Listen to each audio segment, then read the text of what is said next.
Bonjour à toutes et à tous, bienvenue dans la taverne du gamer, je suis Sid. Pour une émission spéciale, à l'image de celle de Wolfenstein, je serai tout seul. Vous le savez un petit peu maintenant, mais quand nous sommes pas dispo pour enregistrer ensemble, nous le faisons séparément afin de remplir un petit peu la grille de nos programmes. Et si vous avez suivi les dernières émissions, je suis actuellement au Japon. Je serai même quasiment sur le retour quand vous entendrez cette émission. Voyage au Japon que j'ai hâte d'ailleurs de vous débriefer en podcast la semaine prochaine du coup.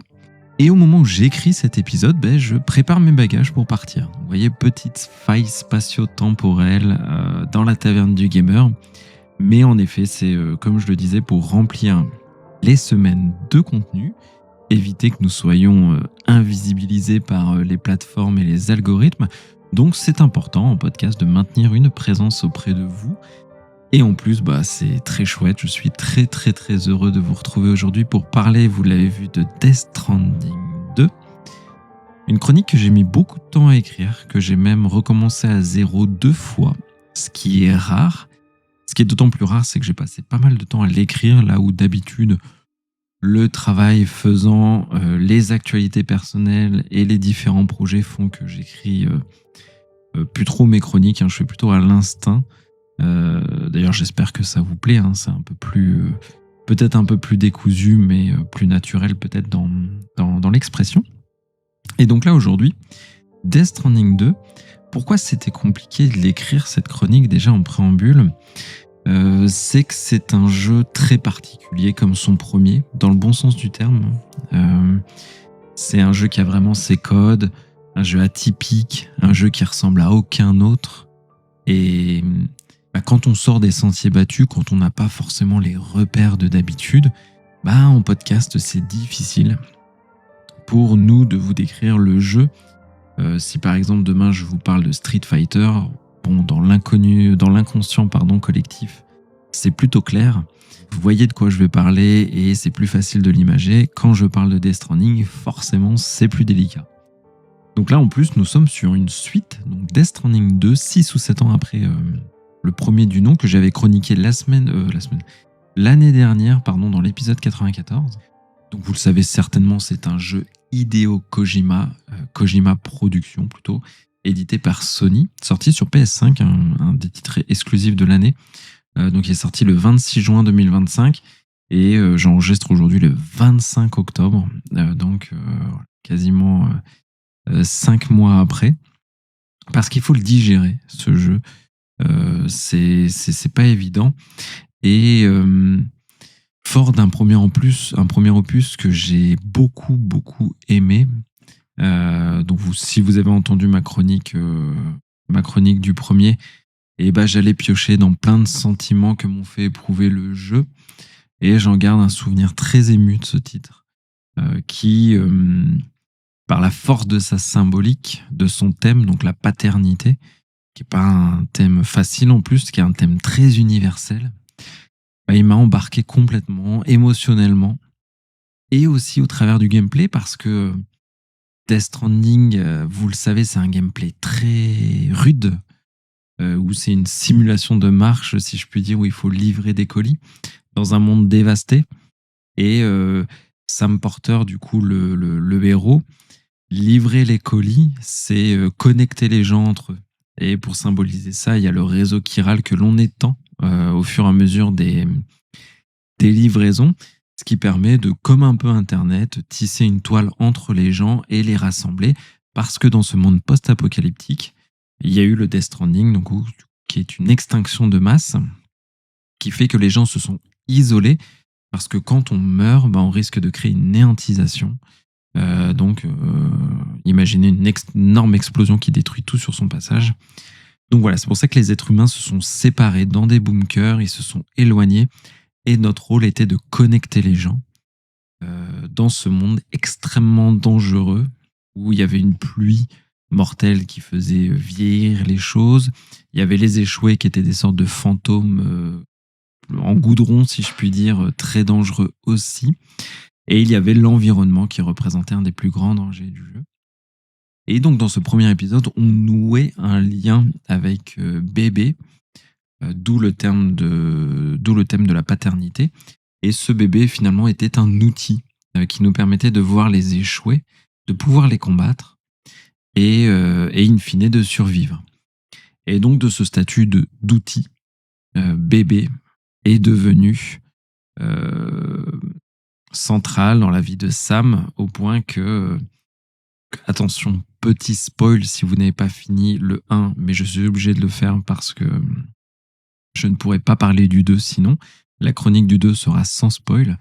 Mais du coup, ce bébé, comme je disais, qui était un outil pour nous aider à détecter les échoués, ben, devient notre enfant petit à petit parce qu'on crée un lien avec lui, même si il n'y a pas de lien de sang, mais il y a un lien affectif très fort parce que toutes les étapes difficiles que même nous, en tant que joueurs, on va éprouver dans le jeu, eh ben, on va les éprouver avec bébé, avec son aide. Et on l'entendra rire, gazouiller, pleurer, etc. Et j'avoue que ça m'a énormément touché. Et donc ce bébé, à la fin, il sort de sa petite capsule qui était sur notre ventre, pour devenir un bébé à part entière, si je puis dire.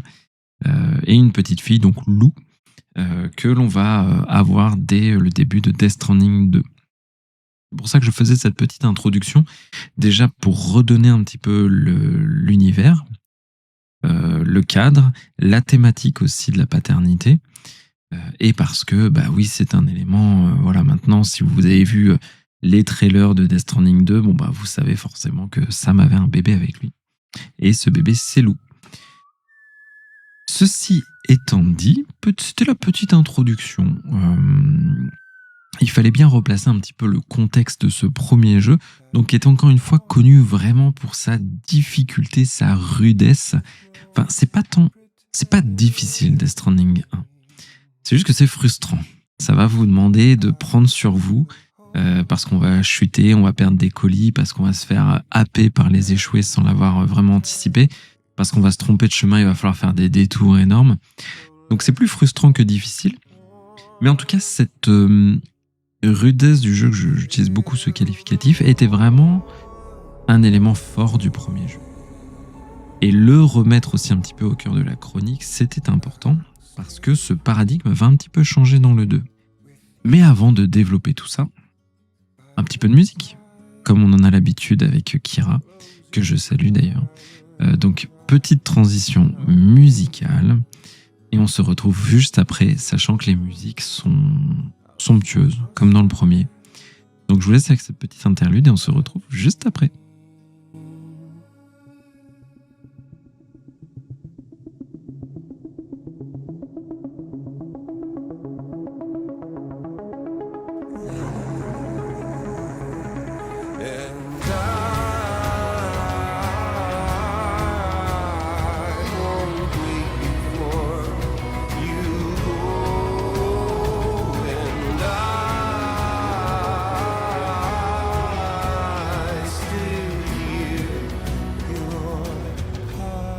Donc mon état d'esprit pour aborder ce deuxième jeu, quand il y a un premier volet qui surprend, qui touche en plein cœur, qui fait mouche chez moi, certains l'ont détesté, je leur en voudrais évidemment pas, mais chez moi tout a fonctionné. Donc arriver avec un deuxième volet, c'est important de décrire son état d'esprit, parce que certains vont avoir beaucoup d'attentes, certains vont espérer des choses. Moi, j'étais dans un état d'esprit différent. Déjà parce que je venais de faire le 1. Je ne l'ai pas fait à sa sortie, je l'ai fait là récemment. Donc, j'ai pas eu le même degré d'attente. Je savais quasiment quand j'ai fini le 1 que le 2 était annoncé. Je le savais même. Donc, ça change un petit peu la vision du truc. Et moi, finalement, pour aborder ce deuxième volet, je n'avais pas d'attente particulière. Je faisais plutôt confiance aux équipes de Kojima et à lui, évidemment. Prêt même à exposer mes propres fragilités parce que c'est un jeu qui va vraiment puiser au fond de vous en termes de mécanique, en termes d'expérience, en termes d'émotion. Et j'avais un niveau de confiance tel que je nourrissais pas nécessairement d'espoir ou d'attente, juste celui de me laisser porter par l'aventure, de m'amuser évidemment, parce que je me suis beaucoup amusé dans le 1, et de vivre une expérience hors du commun. Alors vous allez me dire, ça c'est un niveau d'attente élevé. Oui, c'est le cas, mais ça se matérialisait pas forcément par des envies particulières. J'avais pas envie que le jeu renverse la table, j'avais pas envie que ça change particulièrement, j'avais pas envie au contraire que le jeu soit à l'identique. Bref, je faisais confiance les équipes pour faire ce jeu. Et donc, pour ce deuxième volet, je vous ai déjà fait un petit peu la présentation dans la première chronique de Death Stranding 1 du studio de Kojima, de Guerrilla Games qui a prêté son moteur propriétaire, le Decima Engine, pour faire le jeu. D'ailleurs, moteur graphique utilisé dans Horizon, par exemple, qui est absolument incroyable. Et on ressent un peu la patte, d'ailleurs, Horizon dans ce deuxième volet, dans les décors très luxuriants, bien plus que dans le premier, un petit peu paradisiaque et tout, très coloré. Et donc, on voit que les équipes de conception, les équipes de développement maîtrisent beaucoup plus ce Decima Engine, au point que les panoramas que l'on voit, proches du photoréalisme, donc on a les panoramas australiens et mexicains d'abord et australiens après d'ailleurs, sont absolument somptueux. On a des déserts, on a les montagnes enneigées classiques dans lesquelles vous allez souffrir, on a les forêts un peu tropicales, on a tout un tas en fait de paysages qui remettent toujours un petit peu la nature au cœur de l'expérience Death Stranding. C'est aussi un des éléments forts que j'aime beaucoup. Et viennent s'ajouter à ça pas mal d'effets météo, qui deviennent d'ailleurs, effets météo, un adversaire à part entière. Hein. On a des tempêtes de sable, des avalanches, des tremblements de terre, des crues soudaines. C'est plutôt bien fait. C'est très, très satisfaisant à vivre, bon, à part quand on se prend l'avalanche sur le coin de la tête. Mais je veux dire, ça donne un côté très organique, très vivant à ce monde. D'ailleurs, il y a des animaux maintenant que l'on peut endormir, capturer, mettre dans un sanctuaire à animaux pour les préserver. Et tout ça, disons-le, je le dis dès le début parce que je ne dirai pas après, mais la DualSense est très bien exploitée et ça, c'est très agréable. Donc, les vibrations 3D qui nous font ressentir un petit peu le sol, les cailloux, la texture, les gâchettes adaptatives, enfin tout ça c'est très bien fait. Donc tout ça pour dire que le Decima Engine offre vraiment une très belle immersion dans cet univers. Les panoramas sont à couper le souffle, et je l'avais dit dans Death Stranding 1, que parfois les récompenses que l'on obtenait après notre dur labeur, après des missions difficiles, c'était pas nécessairement un équipement, c'est souvent le cas, mais c'était aussi parfois un beau paysage. C'était parfois aussi contempler une scène un peu volée comme ça à la nature, une pleine lune incroyable, un coucher de soleil, des aurores boréales. Et ça rajoute, c'est vrai, un côté grisant, propre au jeu, je trouve, et qui est très récompensant, très valorisant pour le joueur. Pour parfaire tout ça, vous le savez très bien, c'est un élément fort de Kojima. C'est d'ailleurs ce qui lui vaut un petit peu les reproches sur son ego, si je puis dire. Le casting, un casting cinématographique de très haut vol.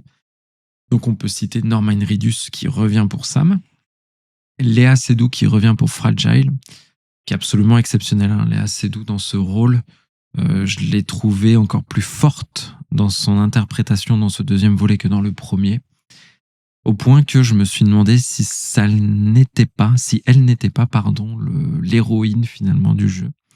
Et la conclusion me donne un petit peu raison, sans trop dévoiler d'éléments. Il y a Elle Fanning, une actrice très sympa que j'aime beaucoup, qui incarne Tomorrow. Troy Baker qui revient dans le fou Higgs, l'antagoniste principal du jeu. Et on a même George Miller, et on sait l'amour que Kojima porte à George Miller, qui revient dans qui fait un caméo, avec un personnage assez important d'ailleurs, qui conduit le Magellan, le DHV Magellan. Donc tout ça pour dire une production massive, une motion capture à couper le souffle. C'est, oui, le plus beau jeu que j'ai vu de ma vie. Il le restera certainement pendant longtemps. Mais le travail autour des visages surtout est bluffant. L'acteur qui interprète Neil, j'ai oublié son nom, il est incroyable. Léa Seydoux, je la trouve aussi très réussie. Et ça joue en effet évidemment sur les émotions. Ça peut donner un petit côté un peu dérangeant, vous savez, quand on est trop proche de la réalité. Ça me faisait ça sur le trailer du dernier GTA. Donc quand on a atteint un niveau de réalisme, ça paraît un petit peu dérangeant. Uncanny Valley, ou enfin il y a un nom spécial, j'ai oublié, les mots m'échappent. Et, et ben je le ressens, je l'ai pas trop ressenti dans Death Stranding parce qu'en même temps on est dans un univers qui tranche tellement avec la réalité que je n'y vois pas tant de photoréalisme que ça parce que tout paraît tellement absurde et loin de notre réalité que voilà, ça atténue un petit peu ce sentiment-là, mais certains peuvent ressentir ce phénomène un petit peu d'étrangeté. Et sinon, bon bah, techniquement, pareil, j'y reviendrai pas après. Je l'ai dit, c'est un des plus beaux jeux que j'ai vus. C'est brillant, même dans la mise en scène. Certains le reprocheront à Kojima. Moi, j'ai trouvé qu'au contraire, il a fait preuve dans cet épisode de moins de grandiloquence, de moins d'esbrouf. Dans la réalisation, parfois, on a des moments plus intimistes où seul un silence va s'instaurer plutôt qu'un long dialogue. Et moi, j'avoue, donc je vais blasphémer, mais si pour moi Metal Gear Solid n'est pas une licence de cœur alors que je reconnais toutes ses qualités, c'est parce que les cinématiques de 40 minutes, ça, je peux passer au-dessus de mes forces. Et là, bon, bah, il est moins pompeux, si je puis dire, dans cet épisode, dans ce jeu. Je trouve qu'il accorde beaucoup de temps au silence. C'était déjà le cas dans le gameplay, où on a des moments vraiment contemplatifs. C'est plus vrai dans le premier que dans le deuxième, d'ailleurs. Mais dans celui-ci, même dans les phases de dialogue, dans les discussions, etc., j'ai trouvé des moments assez subtils dans l'écriture où Hideo Kojima nous accorde du silence, accorde à Sam de simplement pas répondre, de répondre avec un regard, répondre avec une moue, avec une expression. Et ben ça, je trouve que Hideo Kojima, par rapport au premier, et on sait que c'était compliqué pour lui quand il a quitté Konami, etc., on le sent plus apaisé, je trouve. C'est mon niveau de lecture, mais du coup, ça se retranscrit par une sensibilité un petit peu différente, qui est plutôt mesurée et bienvenue à mon sens. Concernant l'univers, j'ai déjà placé un petit peu le contexte macro, si je puis dire, de l'univers dans l'introduction, quand je parlais du 1. Donc ici, on est 11 mois après la fin du premier opus, donc Lou a un petit peu grandi. Et Sam s'était retiré avec elle pour vivre sa paternité. Vraiment, il faisait le petit papa poule, ce qui est extrêmement touchant d'ailleurs. J'en parle encore avec un peu d'émotion parce qu'on voit les photos qu'il prenait de son enfant avec lui quand il jouait, etc. avec elle. Enfin, c'est très touchant. C'est un geste assez bouleversant d'ailleurs de paternité, hein, d'avoir décidé pour Sam de se retirer au Nouveau-Mexique, de vivre vraiment, de faire le choix de vivre sa paternité et ne plus travailler comme il le faisait avant pour les UCA et connecter, comme je disais, les gens entre eux. Néanmoins, il va se passer dans les toutes premières heures de jeu, premier chapitre, un drame. Donc Sam et Lou vont être séparés. Et évidemment, il est dévasté. Fragile arrive à ce moment-là pour l'épauler, évidemment, parce que c'est son ami. Et elle lui propose de reconnecter, cette fois-ci, un autre continent, donc l'Australie. Et Sam y voit une opportunité, évidemment, d'essayer de la retrouver, percer le mystère. Où elle est, il ne sait pas où elle est. Donc nous y allons, évidemment, avec Sam, avec toujours notre petite capsule qui abritait Lou avant, qui est vide, mais qui quand même, on voit qu'il y a un résidu d'esprit, d'âme de Lou qui nous accompagne en même temps à distance. Donc ça, voilà, on peut le voir comme un lien tangible du fait qu'elle est là, elle est quelque part et il faut la retrouver. Et au fur et à mesure de cette aventure en Australie, donc il faut reconnecter les gens comme on le faisait, qui étaient dans leur abri en livrant des colis, etc. Vous connaissez le principe. Et ben on rencontre tout un tas de personnages parce que Sam n'est plus seul. C'est ça que je trouve assez génial dans ce Death Stranding 2. Là, on vivait dans le premier opus une aventure très seule, pour le coup. C'était un petit peu le joueur avec Sam contre la nature, contre les éléments, envers et contre tout, et ben là, Sam est très bien entouré. Il est très bien entouré donc de Tomorrow, un personnage assez énigmatique qui lévite, qui peut faire vieillir les objets, qui peut arpenter des dimensions. Il y a Fragile toujours. Il y a Rainy qui peut faire tomber de la pluie, d'où le nom Rainy. Il y a Dollman, qui est absolument génial, une petite poupée incarnée en stop motion qui nous accompagne. Il y a Tarman, donc le pilote du DHV Magellan, parce que oui, nous avons un vaisseau qui, grâce au courant de poids, donc si vous ne connaissez pas l'univers, imaginez une sorte de petite dimension parallèle qui vous permet de passer d'un endroit à l'autre. Donc, grâce au courant de poids, notre vaisseau peut nous téléporter, nous emmener d'un endroit à l'autre. On a un équipage, il y a un chef d'équipage qui est Fragile, et on vit finalement cette aventure à plusieurs, ce qui change drastiquement du premier opus. Le rôle de ces personnages, donc Fragile, elle est l'amie fidèle, l'épaule finalement de Sam, et ce rôle extrêmement bien incarné, encore une fois, par Léa Seydoux.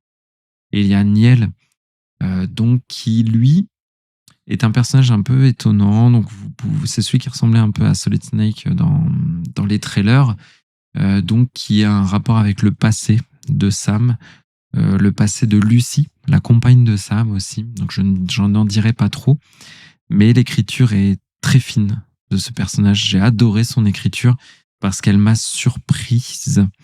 Là où on s'attendait à une copie conforme, ou c'est ce que ça laissait penser en tout cas dans les trailers, à un hommage à Metal Gear, à Big Boss, etc. Et ben que nenni, on est sur un personnage qui incarne une sensibilité très forte. Il a un lien avec ces personnages que je ne décrirai pas pour pas vous spoiler. Mais en fait, ce Niel représente un tournant émotionnel au jeu, auquel je n'attendais pas. Je pensais vraiment qu'il était purement là pour l'action, parce qu'il y a toujours ces phases d'action, on le verra à la partie gameplay. Mais en tout cas, il incarne quelque chose de très différent, un personnage lumineux, très bien écrit. Donc ça a été ma belle surprise. Et il y a toujours Igg, comme je disais, donc qui est l'antagoniste du premier jeu, qui revient, qui lui nourrit toujours cette énorme obsession pour Sam.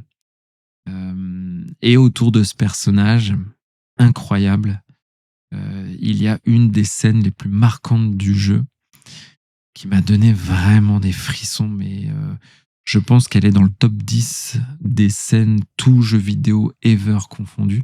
Donc c'est la scène du lance-flamme. Pour ceux qui n'ont pas fait le jeu, bon bah voilà, vous savez qu'il y a une scène avec un lance-flamme, c'est pas un très gros spoil. Pour ceux qui ont fait le jeu, bah vous savez de quoi je parle. C'est incroyable. Il y a pas, voilà, c'est du génie. Comment cette scène se conclut en plus avec une communion entre tous les personnages et tout, c'est assez ouf. Et évidemment, notre personnage que je peux citer, il y a Lou, donc qui représente le lien finalement, un lien vivant, presque une métaphore de ce qu'est l'humanité entre elles. Là où nous sommes des personnes sociables, hein, c'est le propre de l'être humain, on n'est pas fait pour être seul. Et Lou, justement, constitue ce lien entre tous les personnages, parce qu'ils ont tous un lien avec elle, ce qui est assez incroyable. Je sais pas qu'un moteur de l'intrigue, elle est vraiment là pour connecter les gens. Et ben, elle est un peu ce que fait... elle est pour Sam ce que Sam fait aux autres, donc les connecte entre eux en livrant les colis, et Lou connecte Sam avec ses proches. Donc l'amour pour ce personnage, l'amour pour Lou, est un vecteur émotionnel immense dans le jeu. Il est central, il est au cœur de l'histoire, et il est assez bouleversant, je trouve. C'est difficile d'en parler sans émotion, vous voyez. Donc c'est vraiment un moment très très fort. L'écriture, les thématiques autour de Lou sont assez folles. Parce qu'on parle des thématiques, il y a plusieurs symboliques dans le jeu, mais il y en a une autour du deuil qui est assez intéressante, parce que Death Stranding 2 se vit un peu comme un deuil permanent, encore une fois sans trop dévoiler d'éléments de l'intrigue. Mais ça offre, je le développe parce que ça offre finalement une ambivalence narrative très intéressante. Death Stranding 1 est un jeu sombre, assez triste, plutôt terne et frustrant, âpre, si je puis dire. Et pourtant, il est sur le thème de la natalité, la parentalité. Donc, voilà, ça crée une dissonance entre le thème et ce que l'on vit en jeu. Chef-d'œuvre, hein, très bien, très bon jeu. Enfin voilà, quand je dis que c'est sombre, triste et terne, c'est dans les thématiques, mais voilà, c'est pas pour dénigrer le jeu, bien au contraire. Death Stranding 2 est très lumineux. Il est plus facile, plus accessible. Il est plus ouvert aux autres, au monde. Et pourtant, il est sur le thème du deuil.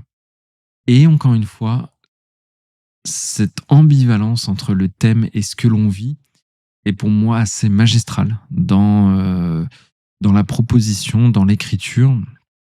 Et j'y vois un choix très audacieux. Et j'y vois en même temps une façon de se poser des questions sur ces choses, quoi. Quand on vit un deuil, qu'elle est voilà, être entouré de personnes lumineuses, de personnes qui nous apportent beaucoup, de se rendre la vie peut-être un peu plus facile, plus simple, le temps de ce deuil, ben finalement ça fait écho un peu avec la vie réelle. Et, euh, et la paternité, bah, c'est des bons comme des moins bons moments, des difficultés, de la frustration. Les jours sont parfois plus sombres, plus ternes et excessivement lumineux et très heureux pour tout ce que ça apporte, j'imagine. Donc, euh, donc voilà, le traitement de ces thématiques et la façon dont les jeux, on les aborde en tant que joueur, d'un point de vue vraiment gameplay, je les trouve particulièrement saisissantes. Et ma transition, je me l'ai créée moi-même comme un grand parce que j'avais bien construit mon petit script, la partie gameplay du coup. Eh bien, dites-moi, vous, dans les commentaires, sur les réseaux, sur le formulaire, qu'est-ce que vous attendez d'une suite d'un jeu? Parce que finalement, ce que je vais dire, là, c'est propre à chacun. On n'a pas tous la même vision des choses concernant une suite. Moi, ce que j'attends d'une suite, et ben justement, je suis peut-être pas majoritaire, mais j'attends pas qu'une suite bouleverse trop les choses. Quand j'ai adoré un premier jeu, bah, si la suite c'est simplement son prolongement, ça me va très bien. Au contraire, euh, j'attends évidemment la même qualité, un concept équivalent. Je veux retrouver ce que j'ai aimé dans le premier, ça c'est indéniable. Et je veux surtout que le jeu m'installe dans une continuité narrative retranscrite par le gameplay. Je n'aime pas du tout quand je finis un jeu et que je suis over the top et que je commence sa suite, je repars à zéro, je suis le plus nul du monde. Ça, je déteste. Dans Death Stranding 2, on est en terrain connu. On fait des livraisons, on a nos véhicules comme dans le premier, on a nos exosquelettes, on a des tourelles, on a des armes, on a des grenades. Sauf que tout ça, on l'a très très tôt et de façon très accessible. C'est étonnant parce qu'on l'a beaucoup plus vite que dans le premier jeu, ce qui installe tout de suite, c'est vrai, une tension moins forte. On est moins frustré. Le jeu est beaucoup plus accessible. Surtout qu'on a des nouveautés qui rendent le truc encore plus simple. On a un monorail en plus des routes. On a un monorail qui permet de faire transiter des très grandes quantités de marchandises. Donc ça, j'ai kiffé de ouf. On a un arbre de compétences. On a des nouveaux gadgets ultra puissants. Et donc oui, est-ce que Kojima a-t-il sacrifié la singularité de son premier jeu dans ce deuxième, qui est en effet plus fluide, plus facile, plus simple, mieux réalisé en plus, les véhicules se conduisent beaucoup plus facilement, les chemins sont moins escarpés, moins difficiles. Est-ce que c'est grave finalement? Eh bien pour moi, pas vraiment. Que le jeu soit plus accessible, plus simple, c'est totalement naturel. Nous sommes Sam, nous sommes une légende, nous avons reconnecté un continent entier, les États-Unis d'Amérique, via les UCA. Nous avons relié les gens entre eux, ils nous ont partagé leur technologie. Nous-mêmes, en tant que joueurs, nous incarnons Sam, nous sommes beaucoup plus compétents, on a du skill, on maîtrise. Et donc pour moi, il était totalement impensable que de recommencer, enfin de partir sur cette suite en repartant de zéro. Les échoués, par exemple, on les croisera beaucoup moins. Ils sont dans des coins plus isolés que l'on peut facilement esquiver, passer à côté. Mais c'est aussi parce qu'on maîtrise bien le jeu, c'est aussi parce qu'on se connaît bien et c'est aussi parce que nous sommes mieux équipés. Mais encore une fois, tout ça est très logique. Le deuxième jeu se passe après, la technologie est maîtrisée, elle a évolué, et donc moi j'y vois une vraie cohérence. Et j'y vois surtout le fait que ce Death Stranding 2 est aussi une récompense du premier jeu dans lequel on a vraiment galéré pour le coup. Et j'avoue, je n'étais pas nécessairement prêt à revivre l'expérience du premier jeu sur la partie gameplay, sur la partie frustration surtout.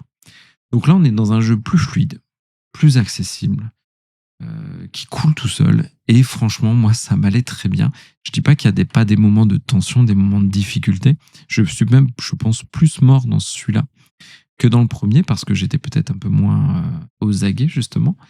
Mais en tout cas, c'est une aventure qui est très agréable. Et c'est pas quelque chose qu'on pourrait dire du premier, donc moi, je le mets vraiment comme un point fort. Dans la structure, néanmoins, on est sur une copie carbone. On est en effet sur une structure de jeu quasi identique, chapitrée, avec à peu près le même nombre de chapitres, avec des durées équivalentes pour les chapitres, avec des chapitres qui ont la même vocation, certains à faire avancer l'intrigue, certains à explorer vraiment le monde ouvert, certains avec des phases de guerre, avec Neil justement qui remplace celle avec Cliff du premier. Donc oui, d'un point de vue structure, c'est une copie conforme du premier jeu. Je vous laisserai juge de savoir si c'est une bonne chose ou non. Pour ma part, encore une fois, je vais dire que ça m'a pas gêné parce que j'étais en terrain conquis et parce que ça m'allait bien. Et aussi, j'y vois une cohérence narrative dans les thèmes abordés. Le 1 est, je le redis, sur la vie, la paternité. Le deuxième sur la mort, le deuil, qui représente le cycle de la vie, une boucle sans fin que voilà, des générations et des générations d'êtres vivants vivent sur notre planète. Et le jeu est une boucle, il nous le fait comprendre, il nous le fait savoir. Donc il y a cette connotation narrative, si je puis dire, qui est pertinente, mais qui peut dérouter certains joueurs. Donc je ne l'occulte pas comme défaut, simplement moi j'ai trouvé une consistance narrative qui m'a parfaitement convenu. La direction artistique, j'en ai parlé, elle est proche du premier. Les panoramas sont absolument incroyables, la technique est folle, la distance d'affichage l'est aussi, les effets météo sont fous. Je repense à la tempête de Mad Max, hein.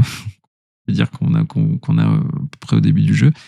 Mais c'est surtout sur le final que je vais m'attarder, sans trop en dire forcément, parce que je ne veux pas spoiler. Mais c'est du tokusatsu, hein. Donc pour ceux qui connaissent le tokusatsu, c'est ceux qui connaissent pas plutôt, c'est les Super Sentai, c'est Godzilla, c'est tout ça, où ça représente finalement une technique artisanale, si je puis dire, d'effets spéciaux qui donnaient un côté un peu cringe, mais surtout des persos dans des costumes, des géants, etc., comme dans les Power Rangers ou Bioman. Et Godzilla, du coup, le premier Godzilla de 1954, je crois, était dans un costume en bambou très dur et très difficile à manipuler. Et ben on a un final comme ça avec des kaiju, avec le DHV Magellan, donc qui est notre vaisseau qui se met sur la tête d'un géant pour remplacer sa tête, et on finit par des énormes combats de kaiju. Bon, voilà, c'est totalement ma cam. Donc voilà, si j'avais dû réaliser ce final, j'aurais fait à peu près comme ça. Donc pareil, ça touche une corde sensible de ce que j'aime en termes de cinéma japonais, mais voilà, toute proportion gardée. Je sais que c'est pas unanime ce goût, mais j'ai adoré en tout cas la direction artistique. Elle est au top. Un univers encore une fois créé de toutes pièces avec ses propres codes, et ça on en a quand même de moins en moins dans le jeu vidéo aujourd'hui. Comme dans le premier jeu, le tout est sublimé bien sûr par les bandes son.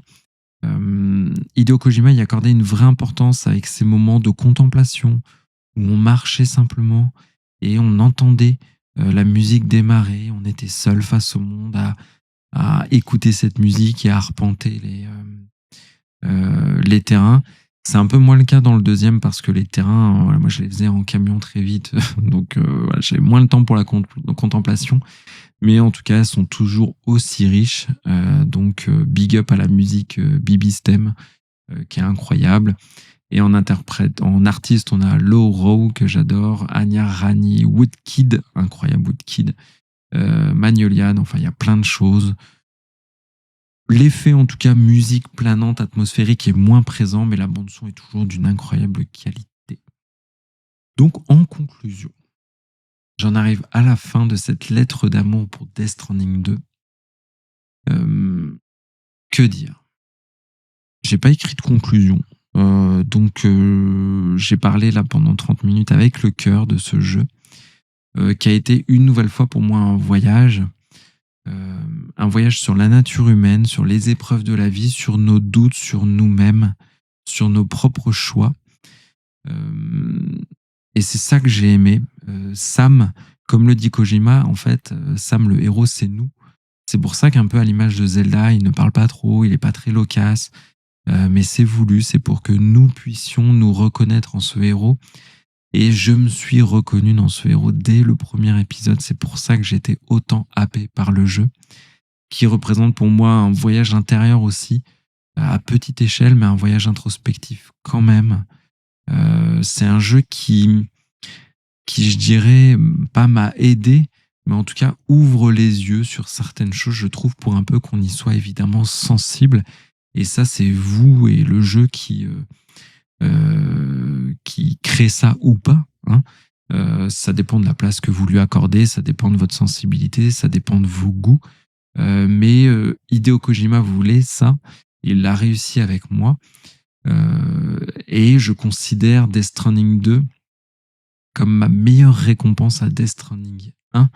Un soleil après une tempête, mais une tempête qui était salutaire, je le répète encore une fois. Et j'ai même préféré cet épisode 2. C'est dire, alors vous savez que j'ai adoré le premier.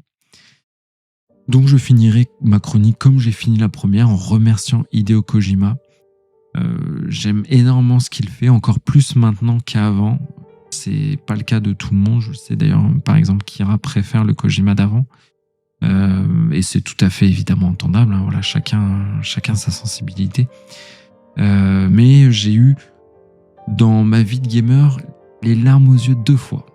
C'était à Death Stranding 1 et ça a été à Death Stranding 2. Donc c'est un jeu à part entière, qui est l'antithèse normalement des jeux que j'aime, parce que moi les cinématiques ça m'endort, la technique je m'en fiche, j'aime jouer avec des gros pixels, mais c'est pour vraiment ce que le jeu avait raconté, et je pense qu'il l'a raconté pour moi au bon moment, parce que c'est aussi ça le jeu vidéo, c'est une question de timing, et il est tombé au bon moment en fait ce jeu. Ce qui fait qu'il est rentré dans mon panthéon, vous le savez, de mes top 10 all-time de jeux vidéo que j'ai préférés, surtout sur les jeux modernes. Donc voilà, n'hésitez pas à me donner votre avis sur Death Stranding 2. Évidemment aussi si vous ne l'avez pas aimé, au contraire. Je me nourris aussi des avis contraires. On n'est pas là pour tous penser la même chose. J'ai pas d'autres points à aborder ni sur ce jeu, ni dans cette émission. Vous savez qu'elle est dédiée, les émissions spéciales que j'ai fait sont dédiées uniquement à un jeu. Sur ce, je vous remercie beaucoup de m'avoir écouté. J'espère que le format vous plaît toujours. J'avais eu des très très bons retours sur Wolfenstein 3D. Un jeu très cool. Si vous n'avez pas entendu la chronique, c'est une chronique un peu personnelle aussi, parce que c'était un de mes tout premiers jeux vidéo. Donc là, une chronique encore personnelle, mais d'un point de vue un petit peu différent, plus émotionnel. Et donc, moi, j'espère que je passe un excellent voyage au Japon. Je n'en doute pas. Encore une fois, j'ai très hâte de débriefer avec vous. Je pense que je parlerai du musée Nintendo, du parc d'attractions Super Mario que j'ai prévu de faire. Donc, si tout s'est bien passé, à l'heure où vous écoutez cette émission, je les aurai déjà fait.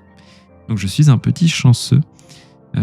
Et vous pouvez retrouver sur les réseaux des photos. Enfin, j'ai prévu de tout poster. Mais sur ce, je vous remercie du fond du cœur de tout le soutien que vous nous apportez à Kira et moi.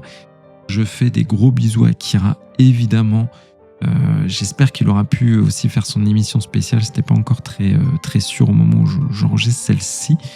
Et merci pour ce que vous nous apportez. La Taverne du Gamer, c'est aussi du partage et de l'émotion. Et sur ce, je vous dis à très vite, à la semaine prochaine. Prenez soin de vous. Ciao.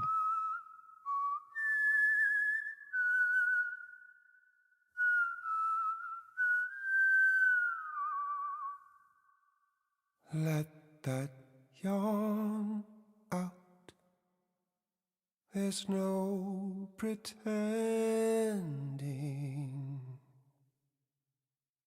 I will hold you and protect you. So let love